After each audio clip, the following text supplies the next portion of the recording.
Hello everyone, देखिए अब grouping of sales में जो नेक्स्ट ग्रुपिंग है वो क्या है हमारे पास, पैरेलल ग्रुपिंग ऑफ सेल्स। ठीक है, तो पैरेलल ग्रुपिंग ऑफ सेल्स मतलब सेल्स जो हैं वो कनेक्ट कैसे करने हैं, आपको पैरेलल में करने हैं। ठीक है, और यहाँ पर हम m नंबर ऑफ सेल्स ले रहे हैं, n नहीं ले रहे हैं। ठीक है, क्योंकि n इससे पिछली वीडियो में जब हमने किया था सीरीज ग्रुपिंग ऑफ सेल्स उसमें ले लिया था, तो n नहीं ले रहे हैं, दोबारा m ले रहे हैं। ठीक है, m बोल रहा हूँ मैं यहाँ पर। और आपको पता है पैरेलल में कैसे कनेक्ट करते हैं, जैसे जैसे रेजिस्टेंसेस को कनेक्ट करते थे ना, वैसे ही करना है इसमें भी सेल्स को कनेक्ट। तो कैसे करते थे, वहाँ इस तरीके से बनता था।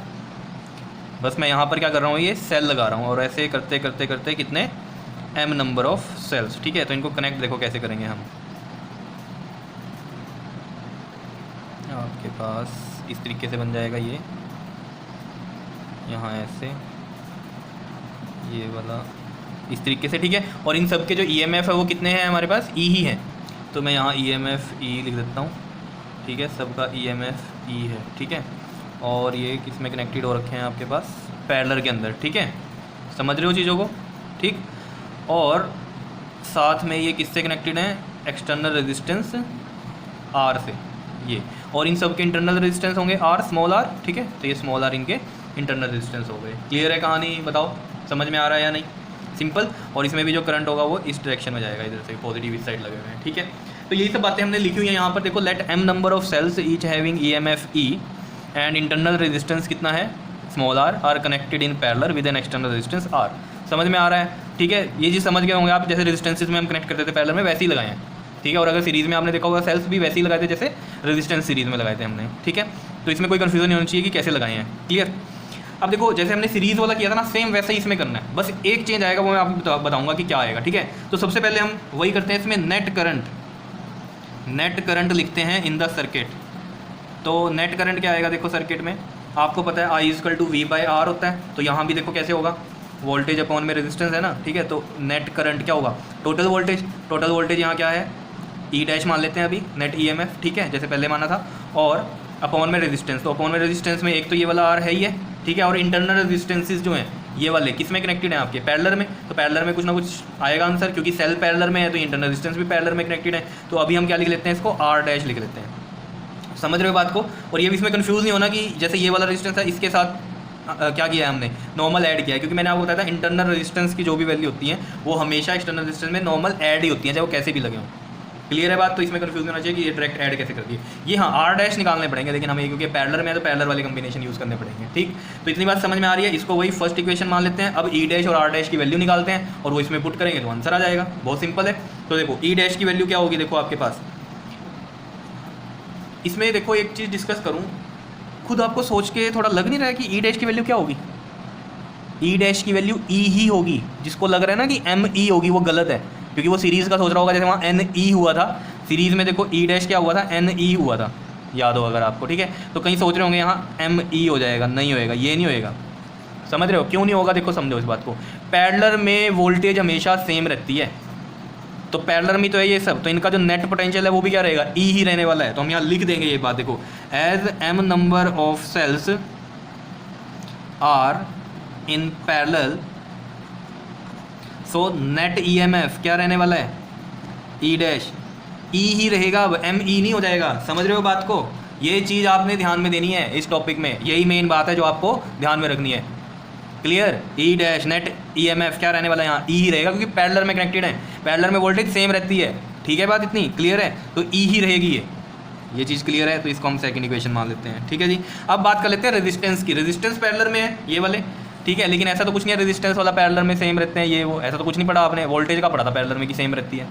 समझ रहे हो। तो ये तो रेजिस्टेंस की आ गए अब पैरेलल में, तो इनको तो सोल्व करना पड़ेगा। तो इनको सोल्व करते हैं। देखो पैरेलल में नेट क्या आएगा हमारे पास, तो हम यहाँ लिखेंगे as m number of, internal resistance भी हैं ये, अगर m नंबर ऑफ सेल्स हैं तो इंटरनल रेजिस्टेंस भी कितने थे, m ही थे।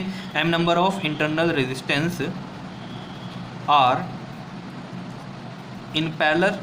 ठीक है, तो पैरेलल में बताओ जरा, अगर मैंने इसको R' माना है इक्विवेलेंट को, तो पैरेलल में क्या होता है, अपॉन में चलता है। देखो ये वाला भी 1/R इस तरीके से चलेगा, 1/R plus 1/R plus 1/R, और अप टू कहाँ तक जाएगा, ये n नंबर ऑफ रजिस्टर तक जाएगा, क्योंकि n नंबर ऑफ सेल्स हैं। क्लियर। और इस तरह का हमने सीरीज़ में और पैरेलल के अंदर भी किया था, याद है पैरेलल के जो ग्रुपिंग की थी हमने रेजिस्टेंसेस की, वहाँ इस तरीके से ही आया था। ठीक है, स्पेशल केस में जब हम कर रहे थे आइडेंटिकल रेजिस्टेंसेस वाला केस। ठीक है, नहीं ध्यान में आ रहा है तो यार पिछली वीडियो देखो, सीधी सी बात है। ऐसे अगर आप किसी भी वीडियो पे आओगे तो कोई फ़ायदा नहीं होने वाला उसका। ठीक है, प्लेलिस्ट में जाओ, प्लेलिस्ट में सीरियल वाइज देखो आप ज़रा। ठीक है, तब फ़ायदा होगा करने का। देखो यहाँ से 1/r अगर हम कॉमन ले लें तो यहाँ पर क्या बचेगा, ये 1 बचेगा, +1 अप टू कहाँ तक जाएगा, n नंबर तक जाएगा। और ये किसकी सीरीज़ होती है, 1 + 1 अप टू n वाली, n ही आता है यहाँ से, ठीक है। तो ये क्या आ जाएगा, देखो n और नीचे क्या है, ये r है, आ रहा है समझ में। इसको मैंने n लिख दिया और ये r। एक पॉइंट नोट करना है, n नहीं लिखूंगा, m लिखूंगा। क्यों, m नंबर ऑफ सेल्स लिए थे, ये n नहीं आएगा, m आएगा, ये ध्यान में रखना। तो ये भी मैं m कर रहा हूँ। क्लियर है बात, ध्यान में रहेगी चीज़, ठीक है। और ये है 1/r डैश, तो r डैश कितना आ जाएगा यहाँ से, r/m आ जाएगा। बताओ इतनी बात समझ में आ रही है कि नहीं। पलट दिया r डैश की वैल्यू में, r ऊपर चल गया, m नीचे आ गया। इसको मान लो क्या, थर्ड। अब क्या करना है, put second and third in first, बस सिंपल है। तो यहाँ करते हैं हम इसको।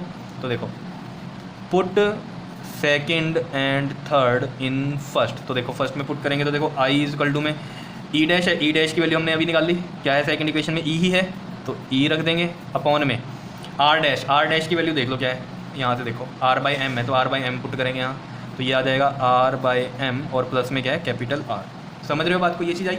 अब क्या करें इसमें, देखो इसको सोल्व करते हैं। यहाँ एलसीएम लेना पड़ेगा, देखो ई है ये ऊपर और इसमें नीचे एलसीएम लेंगे तो m आएगा, ये r आ जाएगा ऊपर, और ये देखो ये 1 है तो 1 और m डिवाइड करेंगे तो m आएगा, m × r, mr आ जाएगा, ठीक है। जिसको नहीं समझ में आ रहा है इसको अलग से लिखो यहाँ, r/m + r/1, इसका एलसीएम ले लो, m एलसीएम 1 आ रहा है डिवाइड करके, 1 × r, r प्लस इसको डिवाइड करके m ही आएगा, m × r, m r, ठीक है। ये चीज़ आई है यहाँ से, ठीक है।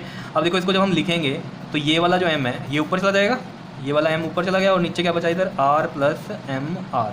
क्लियर है, बताओ करंट की ये वैल्यू आ गई आपके पास यहाँ पर, क्या आई है ये वैल्यू, me और ये r + mr। क्लियर है। अब इसमें भी हम स्पेशल केस डिस्कस करेंगे। देखो स्पेशल केस कैसे डिस्कस करेंगे, ये एक्स्ट्रा में था, ठीक है। स्पेशल केस में वही है जैसे हमने पहले सीरीज़ वाले में डिस्कस किया था। तो पहला अगर हम पॉइंट बनाएं कि if r is very small to capital R, तो क्या होगा, देखो यहाँ पर i इक्वल टू में ये है आपके पास me अपॉन में क्या आएगा, देखो r छोटा है, बार बार बताने की जरूरत नहीं पड़नी चाहिए। अब r छोटा है इस कैपिटल R से, तो ये वाला r क्या हो जाएगा, यहाँ निगलेक्ट होगा, या हम इसको कह सकते हैं जीरो मान के चलेंगे, तो ये क्या आ जाएगा, m r ही बचेगा सिर्फ। तो m से m कट गया, i की वैल्यू कितनी आ गई, e/r आ गई। क्लियर। सेकंड स्पेशल केस लेंगे इसका, अगर r क्या हो जाए, बड़ा हो जाए, ठीक है। अगर r बड़ा हो कैपिटल R से, तो अगर ये वाला r बड़ा है तो ये वाली वैल्यू निगलेक्ट होगी, क्योंकि r को हम क्या मान लेंगे, जीरो मान लेंगे, तो ये वाली वैल्यू निगलेक्ट होगी। तो क्या बचेगा, i की वैल्यू में यहाँ पर me और अपॉन में क्या बचेगा, सिर्फ r बचेगा।